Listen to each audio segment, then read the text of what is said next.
babies. Thanks, Irene. Thank you, Irene. Oh, thank you, Irene. How are you, boys? Good, you? Good. Welcome to the Simple Minds Sports Show. Fat Tuesday weekend rundown. Today we'll be talking mostly about Patriots. Obviously, the Patriots and the Jets finished up week 2 with the Patriots collecting a victory. We'll be talking about Mac Jones, his performance, the offense overall, the Jets being an absolute dumpster fire.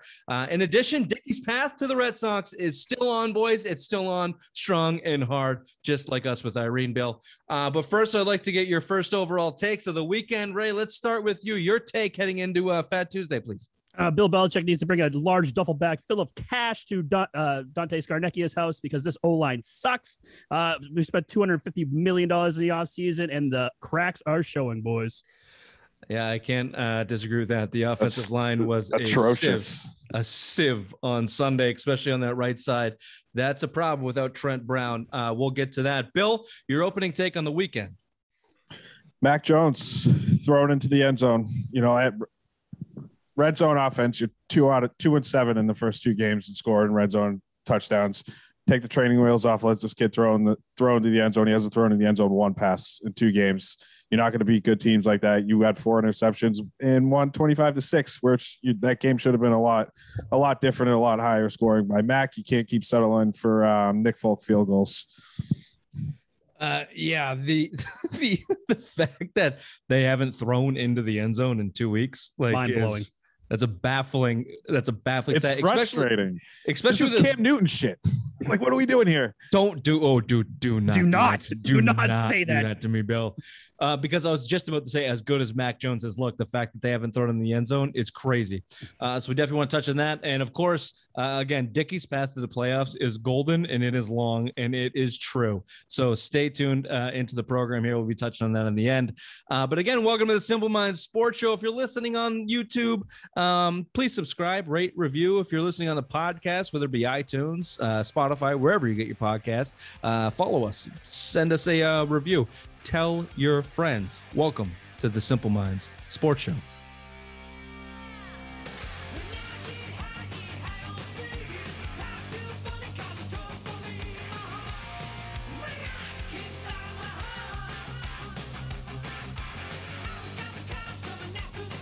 That was our new intro.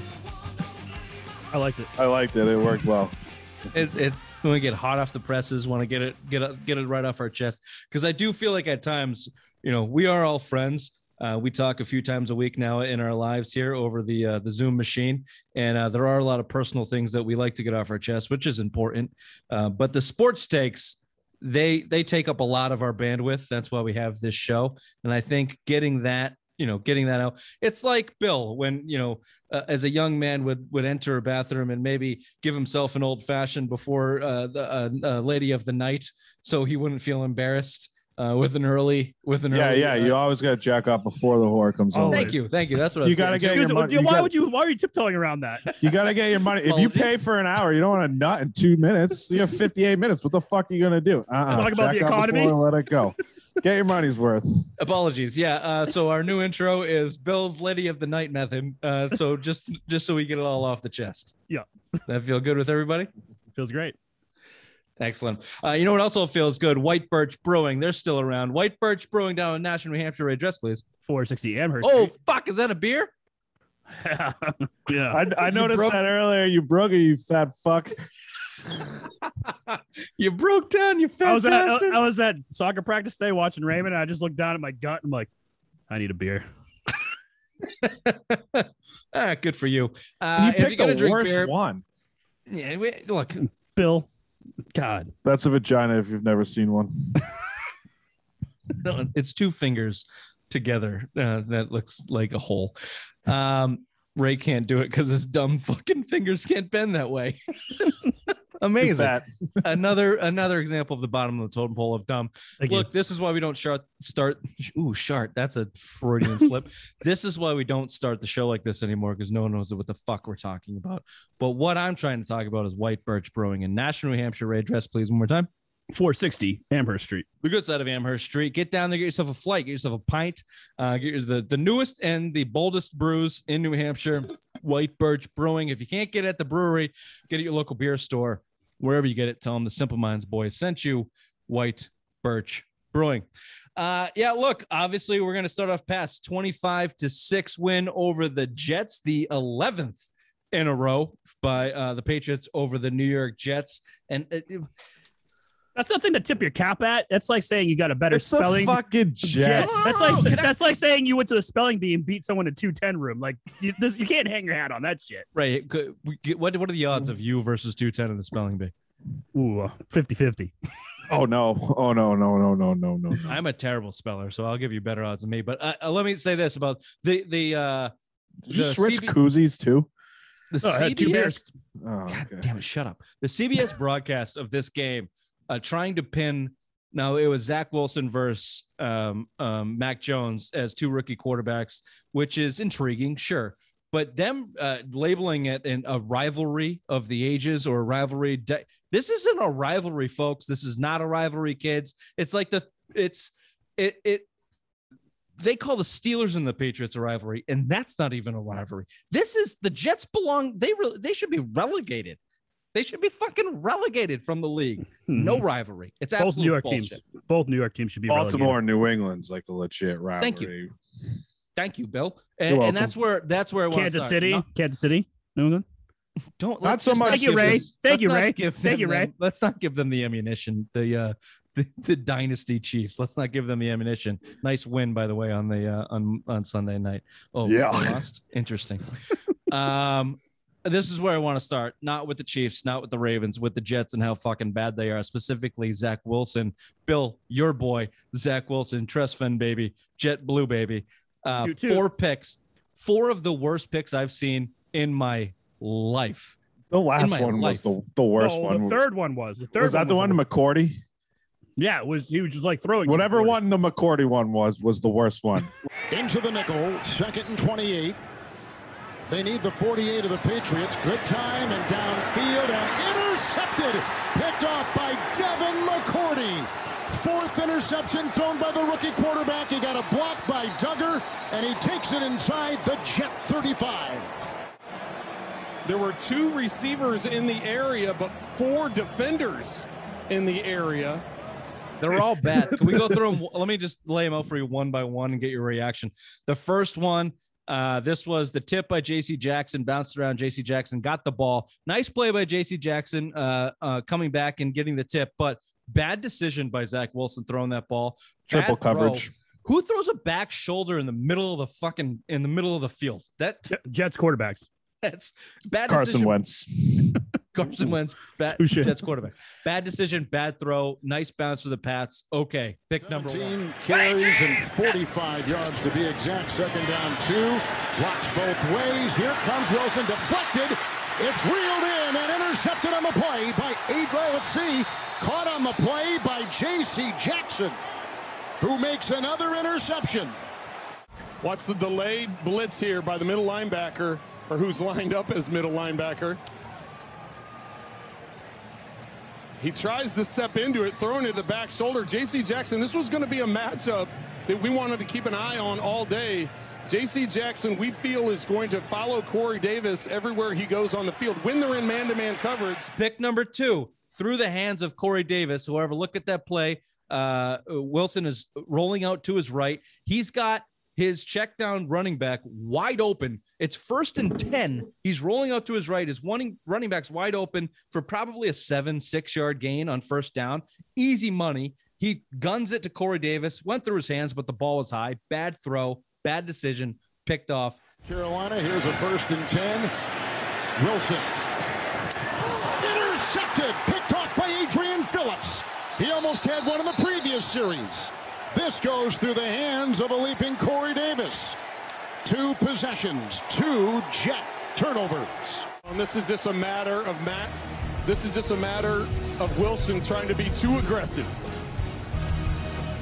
Just a dumb play by a rookie. That's a rookie play to me. I looked at it and go, all right, like if you get a little experience and some tape, you probably check that down. So, okay, no problem. Good play by Phillips, too. Good diving catch there, too. Yep, excellent play by Phillips. The 3rd and 4th interception of the day. And by the way, none of these interceptions had any pressure by the New England defense. No idea where that ball was going to on this third pick. This was the one. No pressure. It was third down. He threw an out route to, I don't know who the receiver was, but it went directly to J.C. Jackson. You want to be aggressive here, but not too aggressive. Johnson the back, third down and 4. The time inside. Wilson intercepted, third of the day. Picked off at the 14-yard line. The second today for J.C. Jackson. Don't be too aggressive and try pushing it up the field for a jump ball. They called it a jump ball in the broadcast. That was not a jump ball. That was in J.C. Jackson's dick. That was not even fucking. That was awful. Yeah. No response from the panel. That's how bad it was. And what do you want us to say? The fourth was to McCourty. There were two Jets receivers in the area. None of them were running the route that one. I thought that was the worst one. I mean, McCourty didn't even have to move. It just hit it right in the fucking hands, and he's off the field. And it makes matters worse. Zach Wilson had to make the tackle on him, or he probably would have fucking scored. Unbelievable. So, this is where this is where I start with this game. This is why the Patriots won. It's the Jets. It's Zach Wilson. It's the Jets being the Jets. They have not won in September since 2018. They don't have a single win in the month of September in 4 years. Their coach, this was on the broadcast too, has 7 kids. Fuck that. Under the age of 10, living in a hotel with his wife and his nanny in 2 rooms in a hotel. Well, hold on. How do you, dude, you've been had the job since fucking January. You couldn't figure out a house now? His house isn't ready. It's been delayed. The fuck you mean it's not ready? Buy another house. Could Woody Johnson not spring to rent these guys a house? They're renting out the fucking hotel, the Garden Marriott down the street. And couldn't you just rent some fucking row house in Newark and give these guys a spare bedroom for 3 of 10 of their kids, whatever the fuck it is? One of the Jets players don't have a flop house around the area that they could crash at? Like, come on, dude. Definitely do. What an absolute pinnacle of Jets performance. You know, we're Barstool guys, so like the reaction from KFC, the idea that Mac Jones is here. He's not Tom Brady. I'm not calling him Tom Brady, but he goes out there, throws another 70% completion game. The Patriots roll over the Jets. The Jets look like an absolute dumpster fire. Some things change. Some things stay the absolute same. That's the New York Jets. Yeah, and don't forget Sam Darnold's 2-0 down there in the Panthers and looks like a real legitimate quarterback. So are they having buyer's remorse already that you just dumped Sam Darnold for nothing? You surrounded him with complete fucking trash. The head coach has been trash. And now you give him a real offensive mind in Matt Rule out there in Carolina, and now they're 2-0, and he looks like a good fucking quarterback. And he's only 24 years old. Ooh. The only buyer's remorse is from Zach Wilson's rich uncle daddy that didn't pull a Eli Manning and not let him get drafted by the Jets, because any quarterback that is to be drafted by the Jets moving forward needs to pull an Eli Manning or a John Elway and get themselves the fuck out of New York. And I won't blame them. Usually I shit on those guys, but if it's the Jets, I don't blame you. You get it now. You'd be like, literally, this is the second time you've had a top 3 pick at quarterback in the last 4 years. Like, dude, this is ridiculous. How the fuck can you let that happen? Did you think he's ruined now too? 4 interceptions in your second pro game. No, he's not ruined. Getting booed by your home fans in your first home opener ever, like that. Dude, I'm with Bill. I don't think he was going to be that good to begin with. But he's ruined already. Probably, no, I don't think not yet. It's a second game, but toot. I think Ben Bolin asked him after the game too. Said, "Hey, were you seeing ghosts out there?" Stupid Kyle Van Noy put that friggin' seeing ghost shit on Twitter. Hey, so did stupid Simple Mind Sports Show Twitter account. So good for us.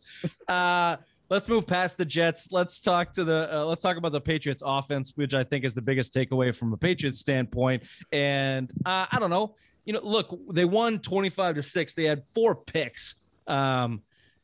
They were playing with half the field the entire game. The points were certainly not what you expected them to be. So the takeaway is, can the offense do more? Should the offense be more? I think Ray's opening take is where we start with this. The offensive line to start this game, I think they settled down a little bit, or maybe the offensive play calling helped them out. But the offensive line was atrocious to start this game. When they took Durant out, that's when things changed, and they put Heron in there. That's when everything started. Heron. Yeah, Heron. They both suck. Well, yeah, but Durant's worse. Durant was letting people go left and right. He was getting at the quarterback at all times. So as soon as Durant went out, things changed a little bit. But that offensive line, get Dante Starnecki back here, because that offensive line is fucking terrible. He's a genius too, because he's done it before. I remember when he retired the first time and they brought him back, he changed that whole philosophy back up, and it was like a legit offensive line. And this is just trash. He ain't coming back, but I know, but I totally agree with you. There's a move that you can make a Weenwa out there at left guard. I know you're going to cause a problem at another area, and I know the Patriots really like to just kind of keep those guys where they are. But Weenwa played very well at right tackle last year, and if Trent Brown's going to miss some serious time, you went out and you spent money on David Andrews and Ted Karras this year.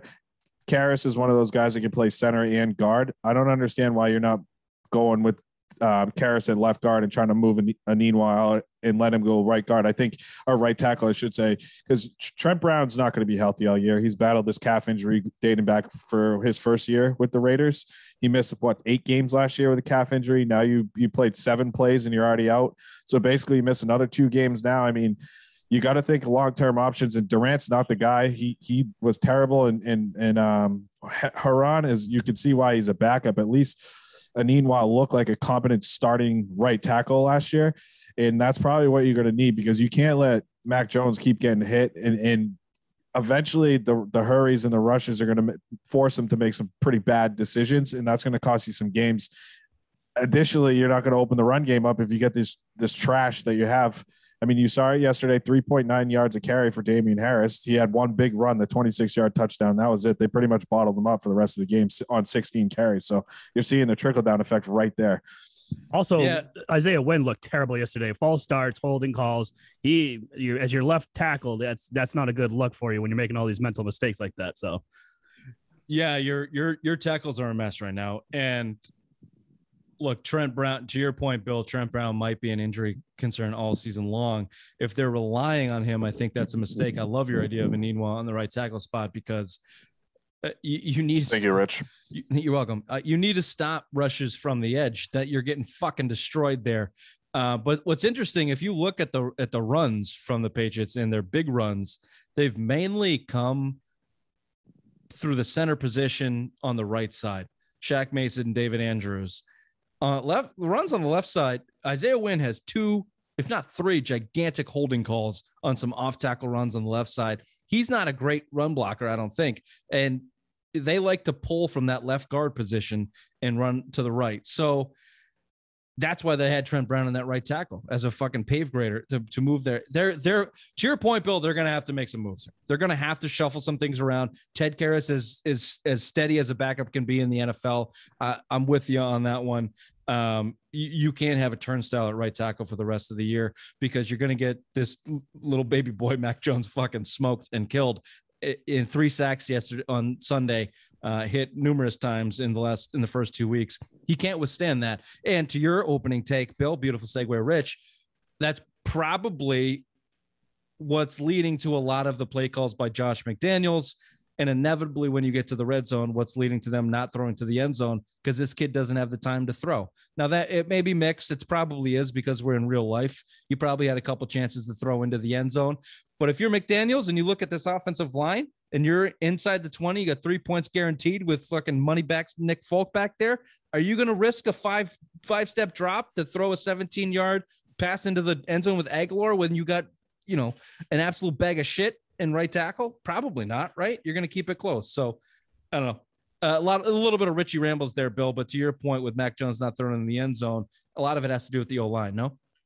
Yeah, I mean, maybe, but when you're in there, you could still put him in shotgun and you can still get rid of the ball quickly. You've seen it there. And you went out and spent money on Bourne and Aguilar. Bourne hasn't really, I don't think he saw the field much after that not fumble, whatever you want to call it in the first 16-yard end around. He had a couple plays. He was out there. I don't have the snap count in front of me, but yeah. Not Aguilar either. Not enough for my liking. You have Jacoby. You should be able to stretch the field. You spend a lot of money on tight ends. Those guys shouldn't need a lot of space to get open, and you need to take the shots. It just seems like the training wheels are going to need to come off now. Again, you're 2-7 in the red zone and touchdowns in the first 2 games. You've had Mac Jones played the best game of his career. Obviously, it's albeit 2 games, but 280 yards, and you lost. Now he throws 180 yards, and you play that against the Jets. If you go up against a team like New Orleans or Tampa Bay, and you're throwing 180 yards, and you're check down city, you throw you were 20 or 28 or 24 or 28 for 180 yards, no touchdowns, no picks, no fumbles, none of that. But dude, it's check down city, and eventually you can't keep kicking Nick Folk field goals. You had 4 more yesterday, 3 the week before. I mean, you can't win football games just trying to rely on Nick Folk and getting into the 20-yard line and just fucking worried about field goals. This is a big reason you lost last year with Cam Newton, right? Cam Newton couldn't throw into the fucking end zone. It was too, the plays, they knew everything was coming. What was going on? It was a run by Cam or a run by Harris or Michelle. And it's like you're kind of repeating that now. You saw James White get in there, get some carries, and then obviously Damian Harris broke a long one. But still, like you're too predictable right now in the red zone because you're not taking shots at the end zone. You're just wasting Hunter Henry and Jonnu Smith, who have very good success in the red zone. I mean, Hunter Henry's get 8 or 9 touchdowns a year in the red zone, and you haven't targeted him once. Can I flip this on you? What if they're just not trying to show their hands going against New Orleans or Tampa Bay? Fuck that, Ray. What? You're kind of trying to win every fucking game, dude. Come on. Like shamrocks are bleeding out of your eyes. Jesus fucking Christ, not showing their cards. Here's this, a preseason? No. Here's Will. I'll give you some. I listened to Greg Bedard on the post show, the 98.5 post show, and his explanation or hypothesis, that means guess, Ray, was that Josh McDaniels and these players are just new. He's learning how to use them and what to do with them. Mac Jones is still rookie. It's all just new. It's all just brand fucking new. And he doesn't know exactly where to put these guys in the best positions to succeed, especially in a truncated space like the red zone. So you're not seeing a lot of high pressured, high leveraged, risky throws, especially in a game where you are completely in control of. Now, 180 yards doesn't tell the whole story. When you're only working with half the goddamn field, it's tough to rack up yards from a passer. But that doesn't change. But that doesn't change the fact that they didn't throw into the end zone. The biggest one to me, there were 2 examples to me. Number one, on the first half, when they went James White reverse pass to Mac Jones, and he completed it for 15 yards. That's a touchdown. You've seen Brady do it over the years to everybody. What the Trent? Who's the quarterback? Trent? What the fucking guy? The Rams quarterback? Trent Green. Trent Green was the announcer. He said Aguilar was running to the post and if you wanted him for a touchdown. Yeah. So that's clearly not a play that they're looking to get 15 yards out of. That's a missed opportunity for Mac Jones. From the TV perspective, we don't know how many of those missed opportunities there were. I'm sure throughout the course of the week, the Bedards and the Pirellos and people will tell us how many he missed. I don't think it's that many because I don't think they're calling that many downfield shots because of the O-line and because of the personnel. But the second missed opportunity I think they had was the end of the game, their last chance into the red zone, where they ran it 3 times in a row. I get their bleeding clock. I get the game's over. But you got a rookie quarterback. You got the Saints and the Bucks coming. You're competing for the division. That last run of the game for the Patriots was stuff for a 2 or 3 yard loss. Everybody knew it was coming. A nice little play action rollout in a tight end, scoop off the side. Wouldn't that have been nice to see? Just executed. Everybody gets a little muscle memory out of it. Put it in the fucking bank for later. Don't save it so teams don't see it, Ray, because God forbid they see a fucking nuke. You guys are so fucking mean. I don't like back up. They see a bootleg for the Patriots. They're gonna have to fucking defend it. I would have just liked them to pull out a little bit, let Mac Jones throw that at that very safe time in the game, where even if it's incomplete, even if it's intercepted, you're not losing that game. Those are the opportunities I would have seen missed. But overall, he tried that with Stidham once against the Jets, and it ended up being a pick 6, and Brady's ass had to come back into the fucking field. Fair enough.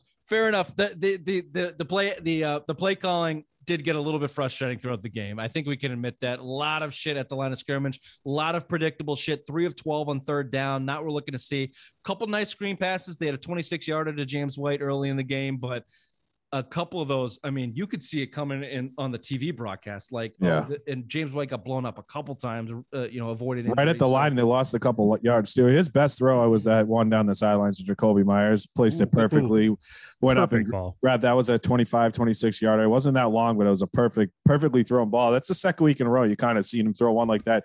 James White to the wheel route was another perfectly placed ball. I mean, you're seeing good throws, but I just like to see him more the check down stuff, just attack. You got to, especially against a team like Tampa and New Orleans. You saw the Panthers throw all over New Orleans yesterday with Marshawn Lattimore out, and you're probably looking like him being out again next week too. So at home, you want to kind of see him spread the field a little bit more.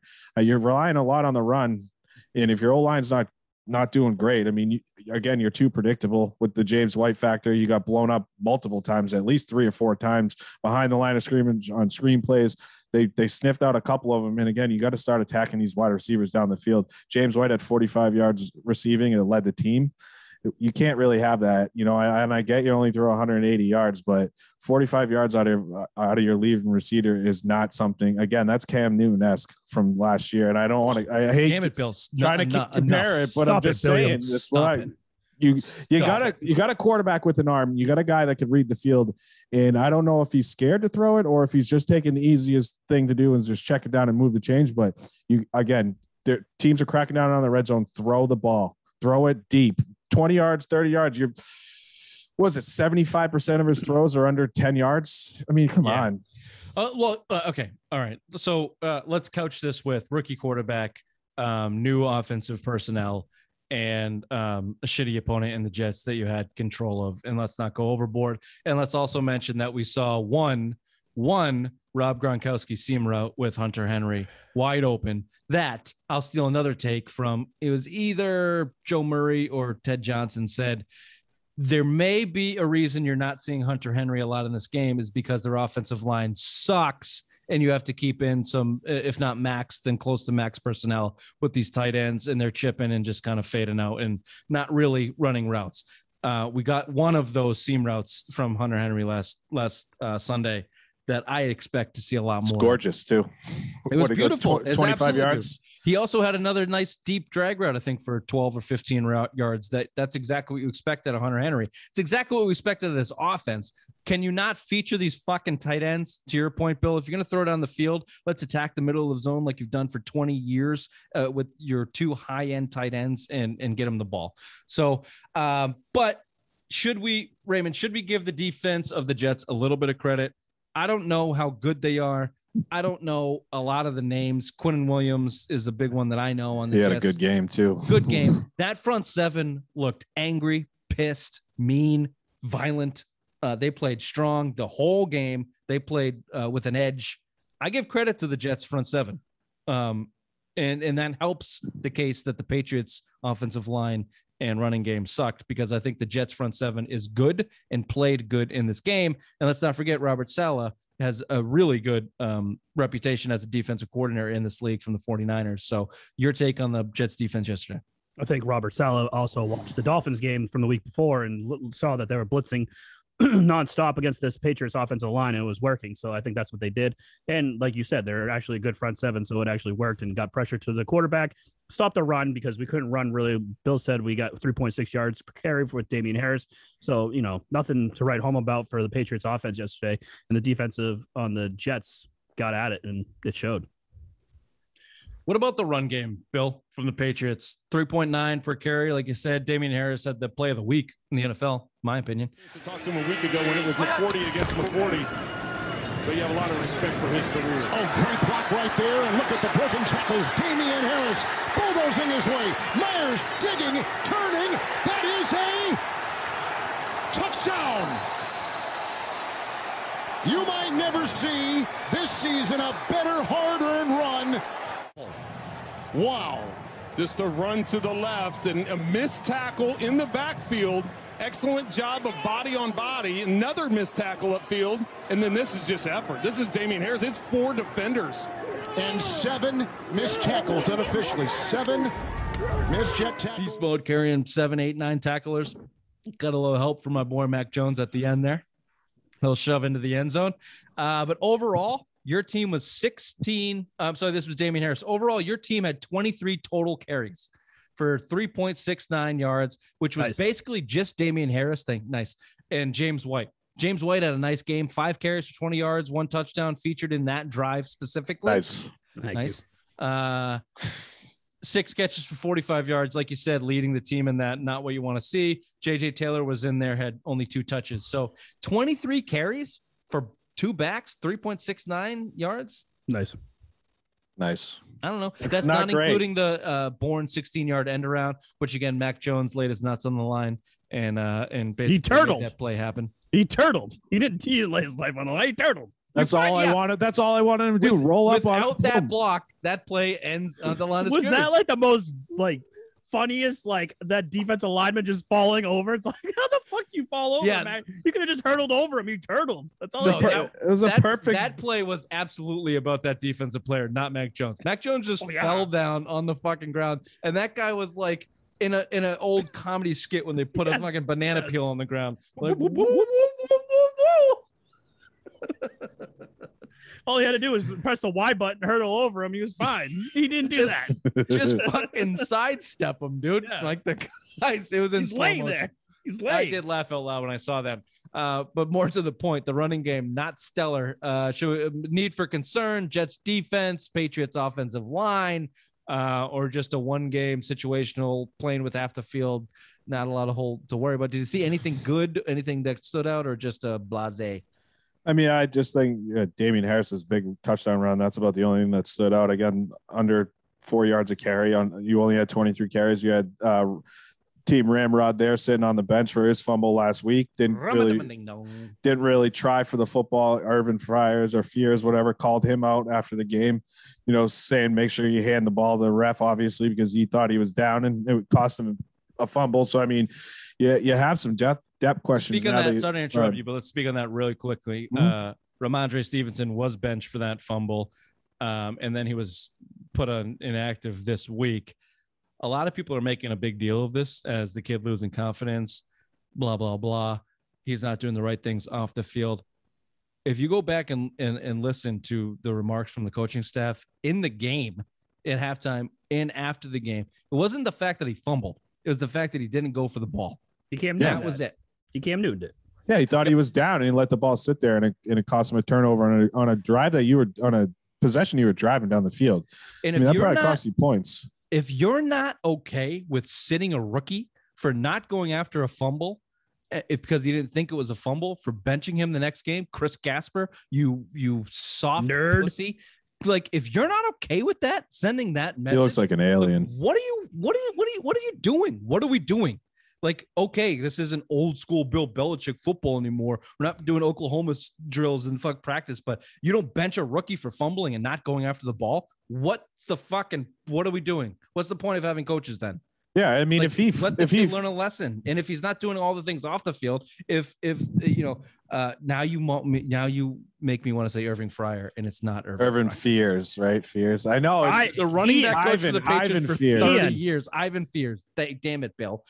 If Ivan Fears is coming out there blasting this kid, then let's take his word for it and not pussyfoot around the fact that the kid didn't know how to fumble. Sorry for that tirade. Go ahead. No, if he fumbles, which he did, if he at least went for the ball, he's probably in there again this week. I mean, you have depth issues now. I mean, I was all for trading Sony Michel, but you're seeing the issues, Fatty. And I just went for a beer and we can see his butt and his belly. I mean, I think that's the biggest issue right now. Because I'm scooting back on his chair. It's a lot of weight to move. I didn't want to stand up because I knew you guys would make fat jokes. So I just slid. You did stand up. You crawled your way back on your fucking chair. Sorry. Anyway, but Bill, this whole segment has been hijacked. Sorry, Bill. Yeah. Why don't we talk about the Patriots defense? Okay, the Patriots defense. Woof. The run defense was garbage. Defense, ever heard of it? Yeah, ever. Michael Carter, ever heard of him? No. 11 carries, 59 yards, 5.44 per carry. Ty Johnson, ever heard of him? No. 12 carries, 50 yards, 4.2 carries per. Tevin Coleman. I know it's Tevin Coleman was good with the Falcons. He's overrated. 5 yards, 24 carries, 4.8. Even Zach Wilson's dumb little baby face had 6.3 yards per carry. This run defense doesn't look any better than it did last year after spending all that money up front. Does not look any better on the run than it did last year. Can't bring back Dante Hightower. That doesn't help out matters either. No, and you didn't really use Josh Uche much. You know, he wasn't really in there. His play usage was down this week too, and it's a, you know, again, they kept them in the game a little bit. I remember it was 10-3 game, and he already thrown 3 interceptions. You know, they were driving. The Patriots did a good job to really limit them field goals, but there were some drives there that they had an 8 or 9 possession drive. They got stopped at the goal line, I believe, in 4th down or 3rd down. They kicked a field goal. So, I mean, they were going, and it was basically just run game driven. I don't know if it was because Zach Wilson was so fucking bad, they were basically just daring him to run or whatever. I have no fucking idea. But at the same time, you brought in Godchow, you brought back Guy, Hightower, Van Noy, all these guys that should be able to stop the run. Henry Anderson, and you guys, that's 2 weeks in a row that you got to been having teams run over you. You can't have it. You can't play like that against good offenses. Just can't do it. Here's the only thing I'll say about this run defense. If you look at the type of runs that they've been beat on a lot of outside runs, which I put in the linebackers. They did get that, not a goal line stop, but inside the 5 on, I believe it was 3 straight rushes by the Jets. So Gotchow's getting a lot of heat here, and the interior line's getting a lot of heat here.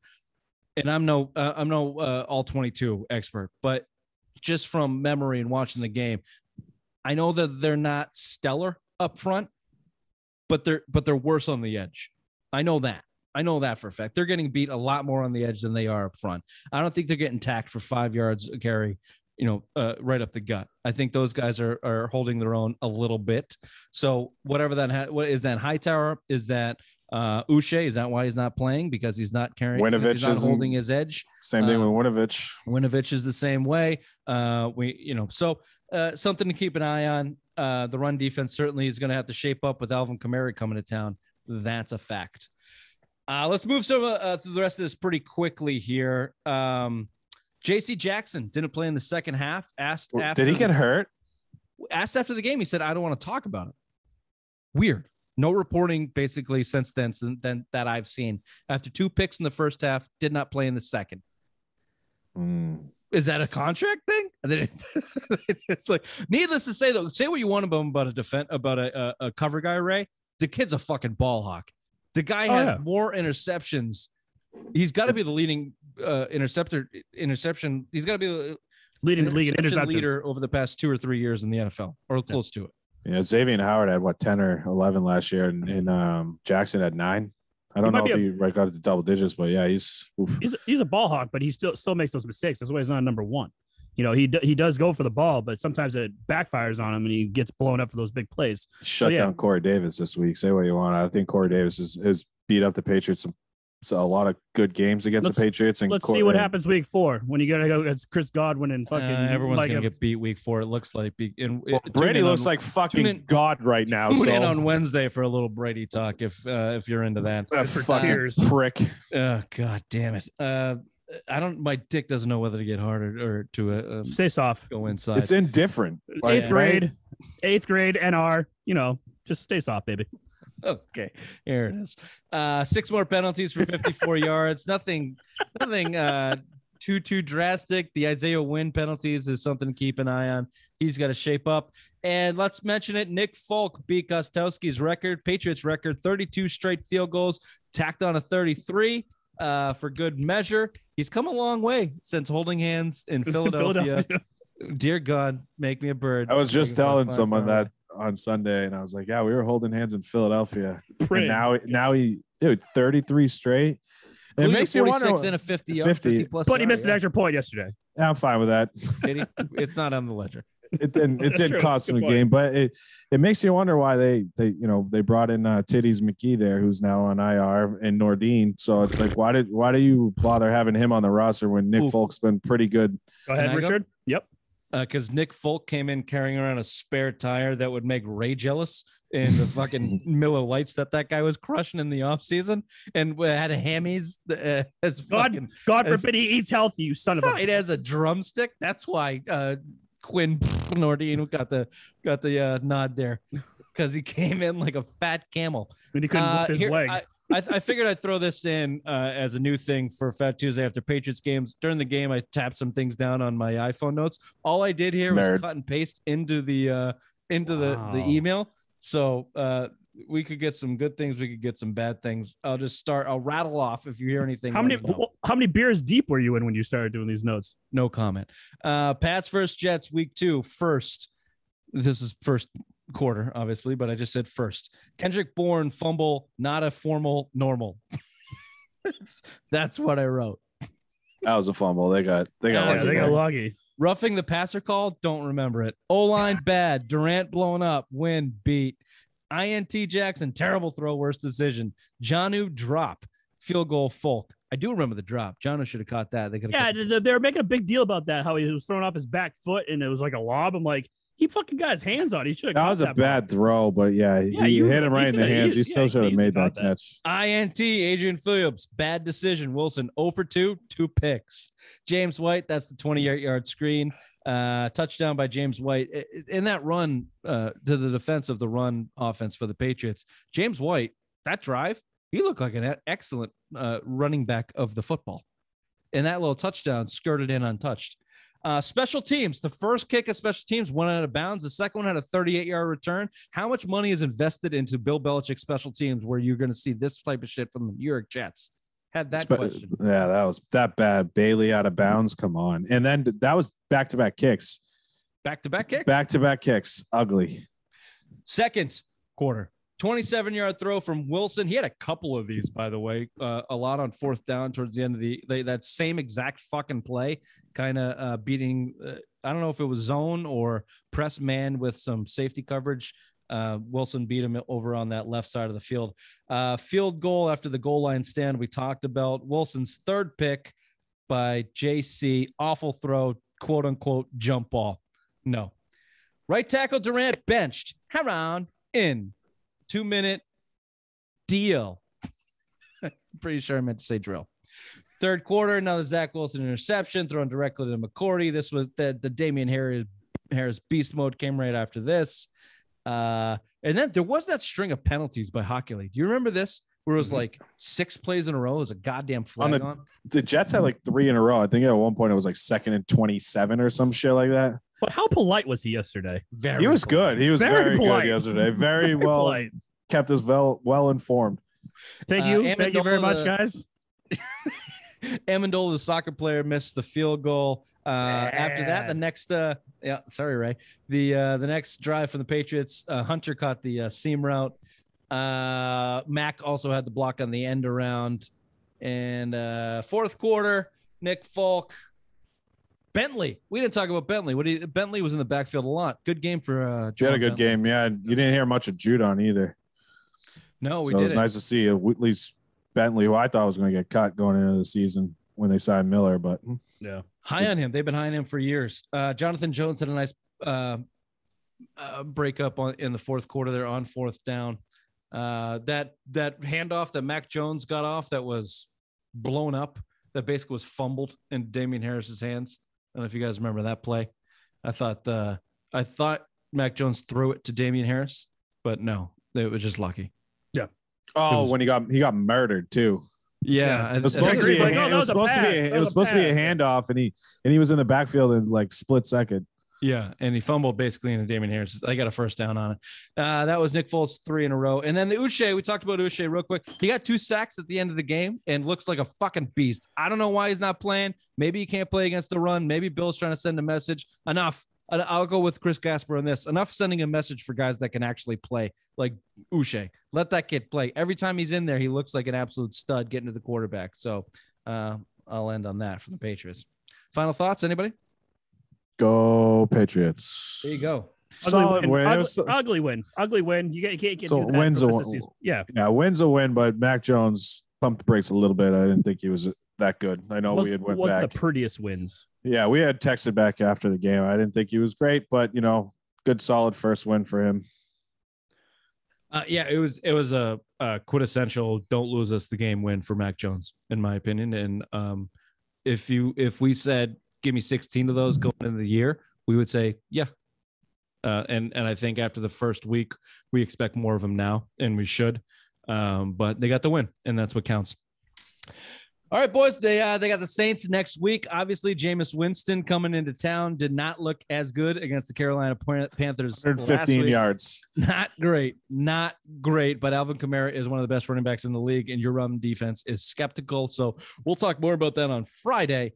For now, allow us to move on to Dickey's path to the playoff and the Boston Red Sox, who swept the Baltimore Orioles over the weekend. 5 wins in a row for your local 9. 1 game up on the Blue Jays, 2.5 up on the Yankees, 3 up on the A's, 5 up on the Mariners. It's golden, baby. Raymond, it's golden. The Yankees lost 2 out of 3 over the weekend. They're falling right back into the trash bag that they lived in for most of the season. It's Eric all Cole got beat up too. 7 runs in 5 innings. Toot, toot, toot, toot. Let me get that toot, toot. Let me get that toot, toot. Let me get the hands on the floor, running around the ball. No, it's 2 weeks less of the season. Basically, now it's the 2-week playoff push, so it's going to be great baseball coming up.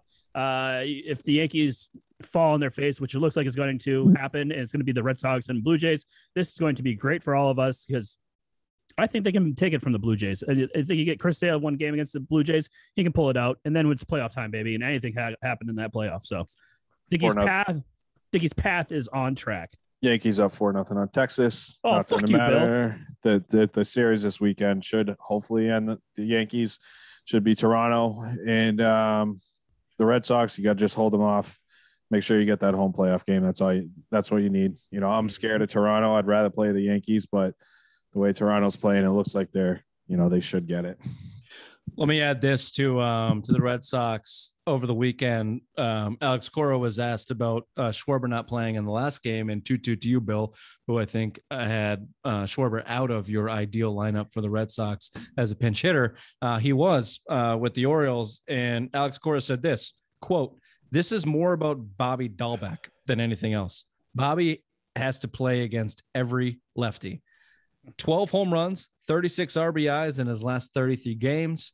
It looks like it's not just the month of August. Good for Bobby D. The kid looks like he is, 23 out of his last 35 hits have gone for extra bases too. That's the kind of bat you need in this lineup, especially when you should expect to win games 8-6. You should expect to win games 8-6 every game. You're starting pitching, Evaldi, 5 innings, 3 earned, 8 Ks. That's expected. Your bullpen is expected to give up 2 to 3 runs.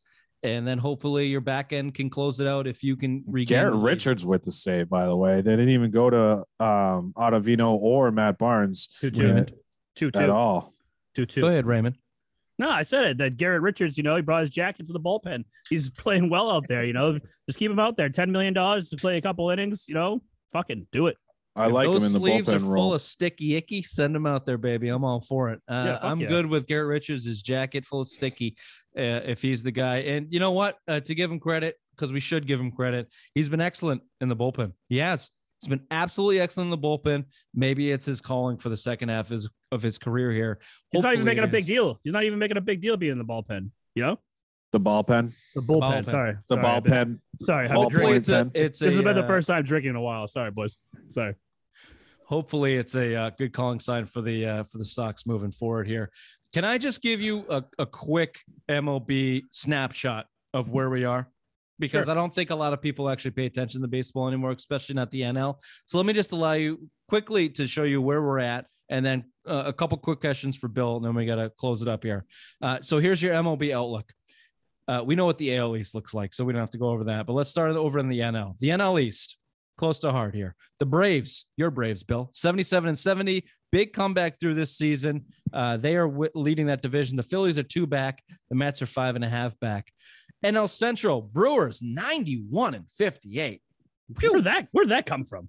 What do you mean? They've been good for the last couple of years. They've been good, not that good. Cardinals, 11. Burns, though, could win the Cy Young. They just came back. They won 10 in a row to get back into the postseason. They were 79-69. Cardinals are nothing to sniff at. What was that? What was that record for the Cardinals? 79-69. Nice.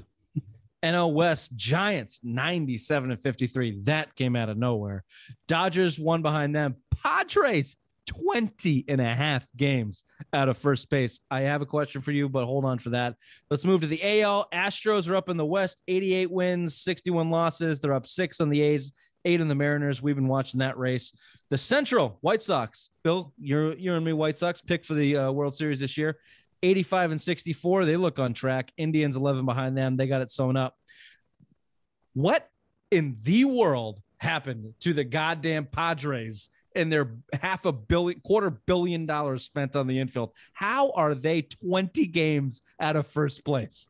They just died. I mean, they just went in a slump, and they're fighting each other. Machado and Tatis got into a screaming match Saturday night that they had to be restrained, and Machado was telling them it's not fucking about you, blah blah blah. So I mean, there's some, you see that more when you're struggling, but that's a team that should have been competing. They should be where the Giants are, not where they are now, right? I mean, if you went into the seasons, the Giants were 1-800 or whatever to win the play, like win 800 to 1. Yeah, 800 to 1 to win the World Series, right? So now you're looking at your 20 something games behind them. Like that's where you should have been. You went out and got Blake Snell. You went out and signed Machado and all these other guys. You Darvish. You went out and spent the money. You spent money at the trade deadline to be where you are, and now you're not even going to make the playoffs because you just watched the Cardinals win 9 straight games to leapfrog you and be the number one. They're the number one wild card team now. What a fucking joke, dude. Just because it just shows, just because you have all the fucking talent in the world doesn't mean you're going to win. And that team's showing it. Machado and Tatis and even Eric Hosmer there, they're fucking infield's $800 million. And you can't do. I mean, you have Tatis playing in the outfield. You have Tatis playing in center field. It's a joke what they're doing, and I couldn't be happier. Fuck them. Machado, toot. And real quickly, though, can I just end on this as another toot as the Dodgers, who are fighting for the division here against the Giants, who I think the Dodgers quadruple the payroll of the Giants, roughly on the math. Mookie Betts, close to heart here. A couple guys on this panel didn't want to trade him. I said, go ahead, let him go. $30 million a year, something like that. Here, at 110 games played, let me give you some stats. He's hitting 276. That's good for 42nd in the MLB. You know who else is hitting around there? Andrew Benintendi. Remember him? 277. 21 home runs. That's good for 82nd in the league. You know who's right around there? Xander Bogaerts. 22 home runs. Still got him on the team. 54 RBIs. Good for 125th in the league. Good for Alex Verdugo. He's a little bit better. His replacement. 115 hits. That's good for 99th. Jose Iglesias. Just picked him off the shit heap. 84 runs scored for Mookie Betts. That's good for 35th in the year in the league. Right around the same mark of Hunter Renfroe. Oh, I think you signed for a box of fried chicken.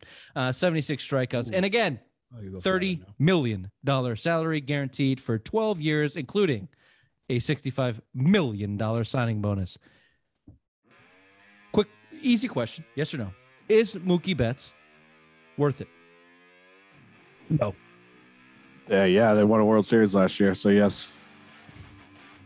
He just doesn't want to agree with me. With Mookie Betts. Talk to you in 12 years, Bill. Wasn't he World Series MVP last year? This has been the Simple Mind Sports Show, Fat Tuesday edition, weekend roundup, September 21st, UN International Day of Peace, Bill. We'll see you on Wednesday for our NFL weekend roundup. Bye-bye. That has nothing to do with Queen's Landing. Bye-bye. Bye-bye.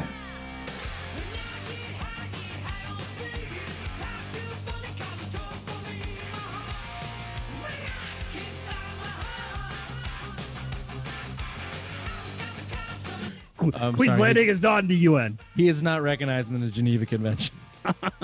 That's a shame. No Tinder hooers are going to the Geneva Conventions. No.